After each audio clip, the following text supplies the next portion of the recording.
মুসা নবী আল্লাহকে খুব ভালোবাসতো। মুসা নবী আল্লাহর সাথে শুধু ভালোই প্রেম ছিল, কথা বলার শুধু প্রেম ছিল।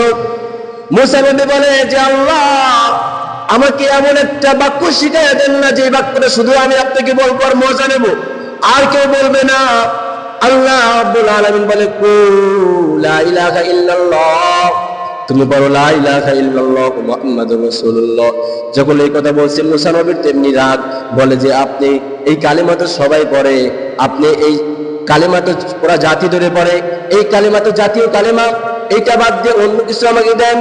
আল্লাহ রাব্বুল আলামিন বলে ও পয়গম্বর মুসা শুনে নাও, এই কালিমা ওই কালিমা, এই কালিমা যদি এক পাল্লায় মিজানের পাল্লায় ওঠানো হয়, আর 7 আসমান আর 7 জমিনের মধ্যে যা কিছু আছে সমস্ত কিছু যদি এক পাল্লায় ওঠানো হয়, এই লা ইলাহা ইল্লাল্লাহ কালিমাই বারিক হয়ে যাবে। চলে বলেন না আল্লাহু আকবার।